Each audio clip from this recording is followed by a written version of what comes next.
Buenas noches, gracias a la Academia por la invitación. Mi tema es básicamente la inmunosupresión, un poco que todo el mundo comprenda cómo funcionan los inmunosupresores y la importancia que tiene esta terapia. Como generalidades, los inmunosupresores tienen efectos adversos, por lo tanto se usan varios al mismo tiempo para no utilizar dosis tope de uno solo de ellos. Esto permite que no haya toxicidad per se, aunque a niveles terapéuticos son tóxicos la mayoría de ellos. Se utiliza una fase de inducción. Esta fase de inducción se da antes del trasplante o durante el mismo.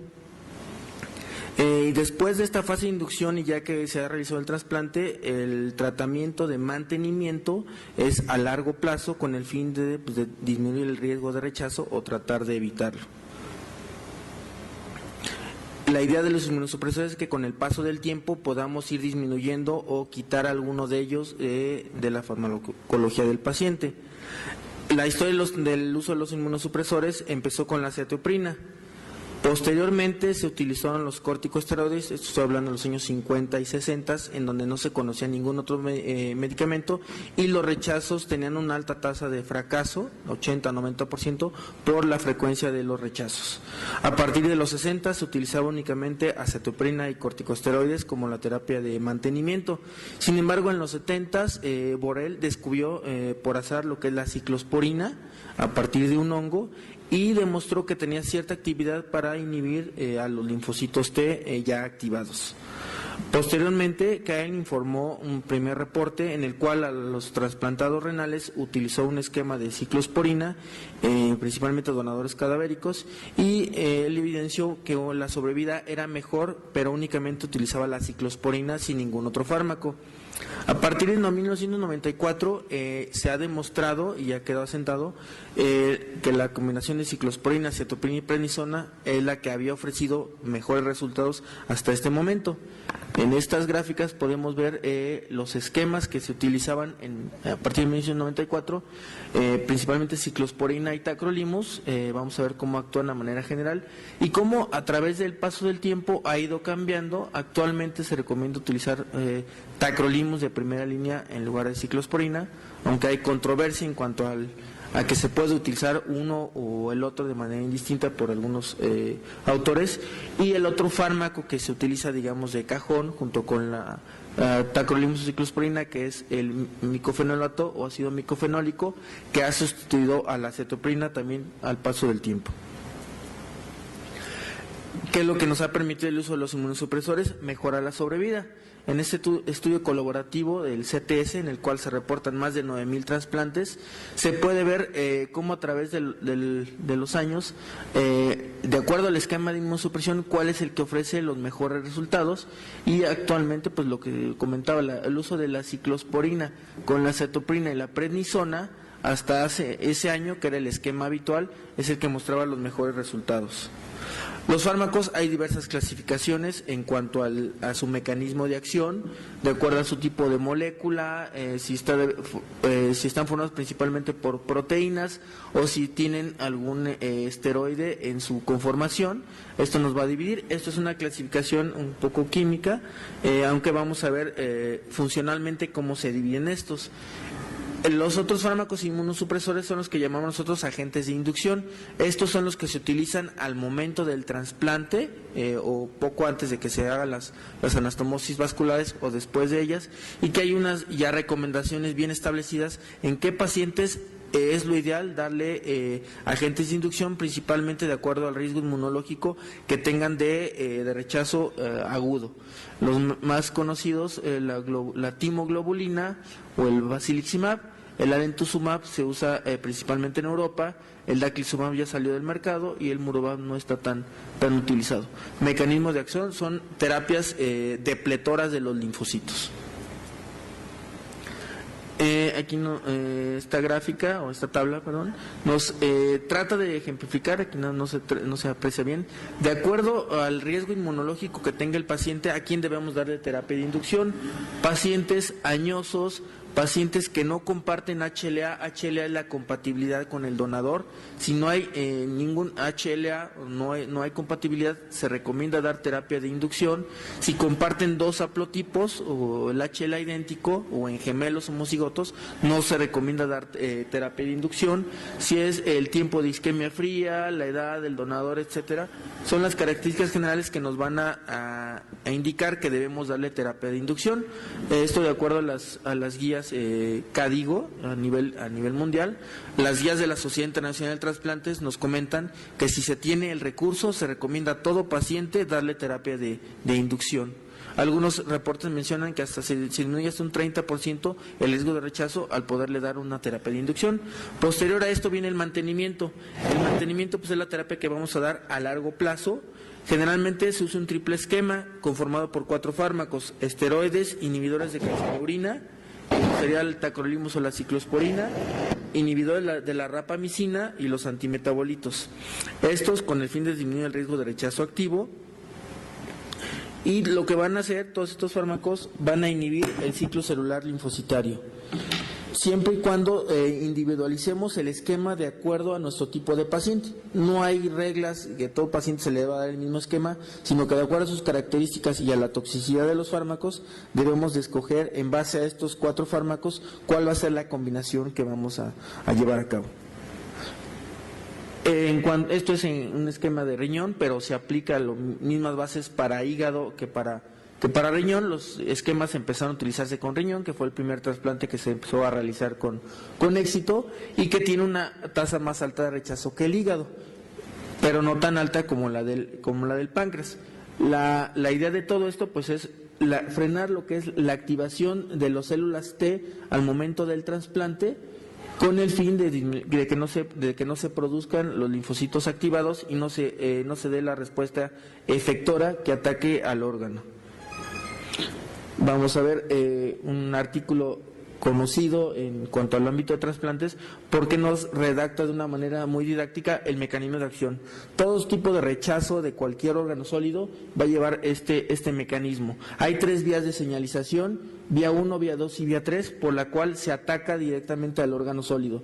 La primera vía es la fase de reconocimiento, en la cual los antígenos son presentados como extraños por la célula presentadora de antígenos. La segunda fase es la fase de coestimulación. Aparte de que se dé el reconocimiento, se necesita dar otra presentación, digamos, de los receptores a nivel celular para que se estimule esta respuesta. Y la tercera señal, que sería la fase efectora, en la cual se producen receptores que favorecen la presentación y la activación de las células. Este es un esquema muy general, pero lo importante de esto es que en base a estas 3 señales se van a actuar los mecanismos, los inmunosupresores. Los fármacos inhibidores de calcineurinas, la ciclosporina y el tacrolimus, bloquean la síntesis de citocinas proinflamatorias, esto por una vía que es la vía de las calcineurinas. El tacrolimus es de 10 a 100 veces más potente que la ciclosporina. Sin embargo, estudios actuales recomiendan que si no se tiene el recurso de utilizar tacrolimus por el costo, la sobrevida puede ser igual con el uso de la ciclosporina. Ambos necesitan unirse a proteínas intracitoplasmáticas, que son las inmunofilinas. ¿Qué debemos de tomar en cuenta con el uso de los inhibidores de calcineurinas?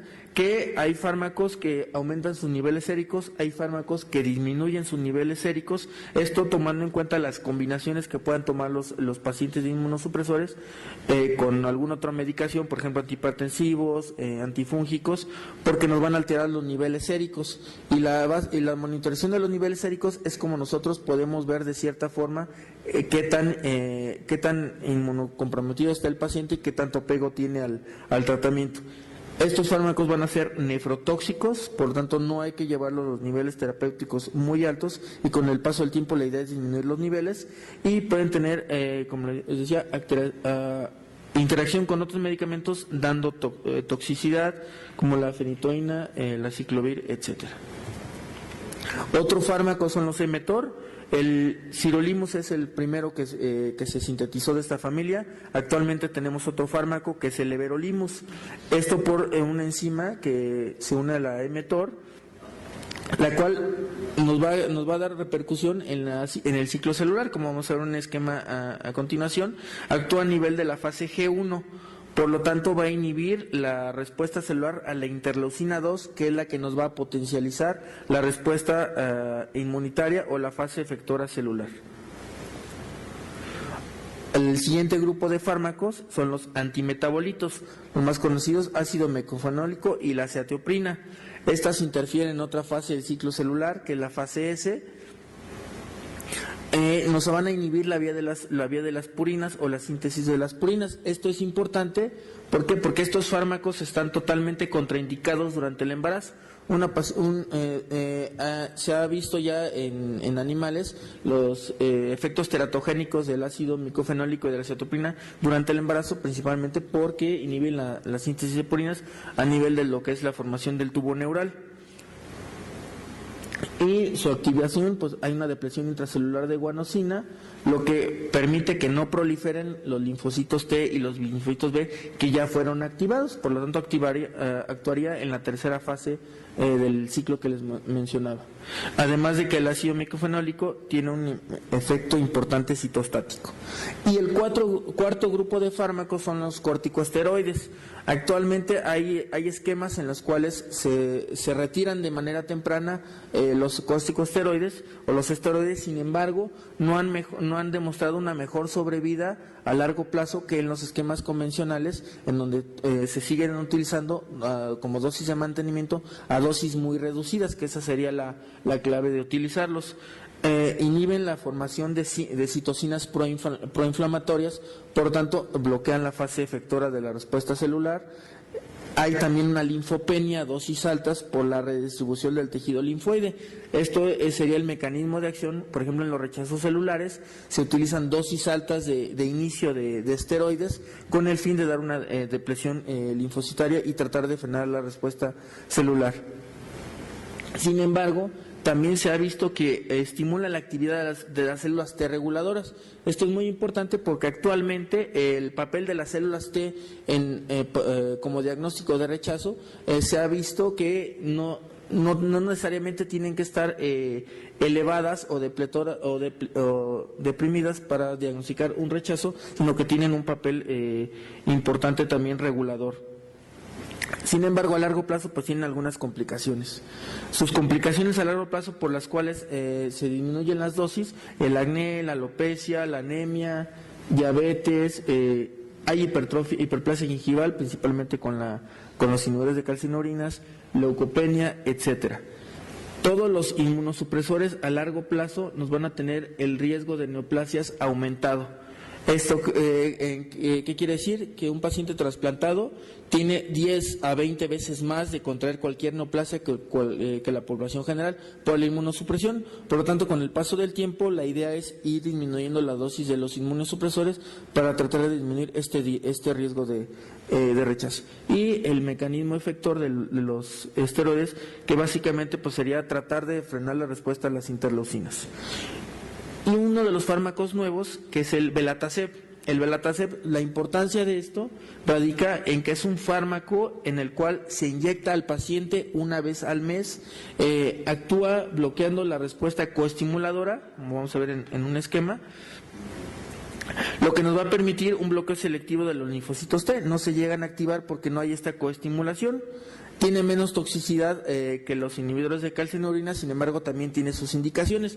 Pero lo trascendente del Belataceb es que su mecanismo de aplicación es una vez únicamente al mes y el paciente no requiere estar tomando más que algún otro fármaco, a diferencia de los otros que necesitan estar tomando 2 o 3 fármacos diarios, los esquemas convencionales, pero sin embargo no ha mostrado ser más eficiente que las inhibidores de calcinurinas, por lo tanto se reserva a pacientes que no tienen alto riesgo de rechazo ni de neoplasia. Mecanismo de acción: la presentación, la célula presentadora de antígenos, y la coestimulación, que es donde actúa el Belataceb. A continuación, una tabla en cuanto a las generalidades. ¿Qué es lo trascendental? Pues tomar en cuenta que todos los inmunosupresores tienen efectos adversos y tienen toxicidad. hiperlipidemia, aumento de proteínas, síntomas gastrointestinales, temblor finodistal, alteraciones del ácido úrico, etcétera. Por lo tanto, debemos de tomar en cuenta todo esto para ajustar el esquema de nuestros pacientes, anemia hasta linfopenia. Los agentes de inducción tienen otras contraindicaciones también. Pacientes con infección activa no están contraindicados darlos, además de que también tienen fuertes datos de fuerte toxicidad, por lo que nos pueden provocar leucopenia, anemia severa, respuesta, una liberación de citocinas, etcétera. Lo que se ha demostrado, pues, cómo ha mejorado la sobrevida de acuerdo a los diferentes esquemas con el paso del tiempo de los trasplantes renales, gracias a los esquemas actuales de inmunosupresión. El esquema que utilizamos en nuestro hospital: ciclosporina, micofenidato y prednisona, en la mayoría de los casos, aunque actualmente ya se ha tenido mayor acceso al tacrolimus, estamos utilizando en mayor medida el tacrolimus, micofenidato y prednisona, en menor cantidad sirolimus o everolimus, y acetoprina con ciclosporina, principalmente a los pacientes que tienen leucopenia o anemia severa, que no se puede utilizar el micofenidato, se puede cambiar a la acetoprina. Pero son los esquemas que generalmente se están utilizando en el mundo, con algunas variaciones, como sería el uso de sirolimus y tacrolimus en lugar de micofenidato más prednisona, porque había comentado, no hay evidencia que demuestre que el no utilizar prednisona tenga alguna mejoría en la sobrevida del paciente o del injerto. Debemos de monitorar al paciente con los datos de toxicidad. Algunos fármacos, como lo que es la ciclosporina o el tacrolimus, se pueden medir niveles séricos.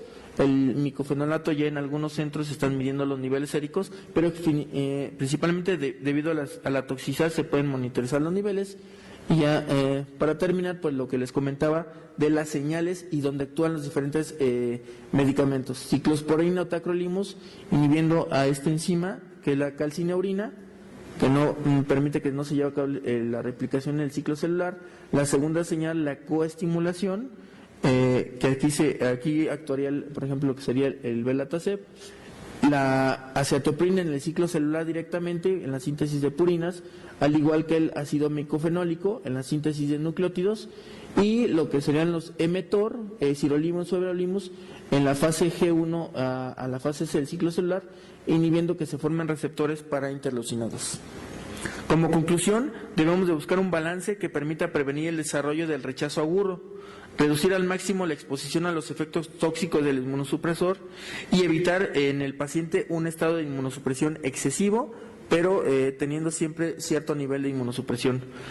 Los esquemas que incluyen un inhibidor de calcineurina en asociación con micofenolato de mofetil o ácido micofenólico o sirolimus son los que más se utilizan en el mundo y probablemente hasta ahorita son los que han demostrado mayor seguridad. Los esquemas libres de inhibidores de calcineurina, o sea que no utilizan esto, no han probado de una manera definitiva no ser mejor que otros esquemas. Sin embargo, en pacientes en el cual hay evidencia de toxicidad, pues sí es preferible el retiro de estos medicamentos. Muchas gracias.